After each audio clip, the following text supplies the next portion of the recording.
It's pouring outside. Yeah, it's pouring outside. How can I go out now?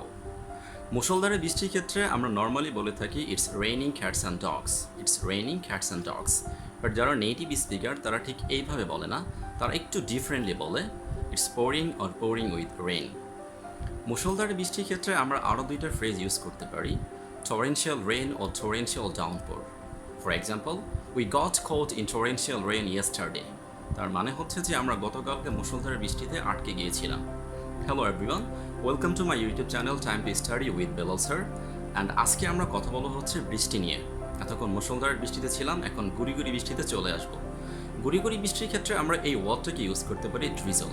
যদি আমি বলি যে বাহিরে গুড়ি গুড়ি বৃষ্টি হচ্ছে, সেক্ষেত্রে আমাকে বলতে হবে it's drizzling outside. It's drizzling outside. বৃষ্টি নিয়ে কথা বলতে গেলে আমাদের আরও দুইটা ফ্রেজ মনে রাখতে হবে, heavy rain or light rain. Heavy rain or light rain. ভারী বৃষ্টির ক্ষেত্রে আমরা হ্যাভি রেইন ইউজ করব এবং অল্প বৃষ্টির ক্ষেত্রে আমরা লাইট রেইন কথাটাকে ইউজ করব। যদি এমন হয় যে অল্প সময়ের জন্য বৃষ্টি হয়েছিল, সেক্ষেত্রে আমাদের ইউজ করতে হবে shower. For example, we had several shower yesterday. We had several shower yesterday. তার মানে গতকালকে কয়েকবার অল্প সময়ের জন্য বৃষ্টি হয়েছিল। একটানা বর্ষণ বা বৃষ্টি হলে সেক্ষেত্রে আমরা ইউজ করতে পারি কনস্ট্যান্ট রেইন ওর কন্টিনিউয়াস রেইন। কনস্ট্যান্ট রেইন ওর কন্টিনিউয়াস রেইন। থেমে থেমে কয়েকবারের জন্য বৃষ্টি হলে আমরা বলতে পারি ইন্টারমিটেন্ট রেইন ওর স্কাউটেড রেইন। ইন্টারমিটেন্ট রেইন ওর স্কাউটেড রেইন।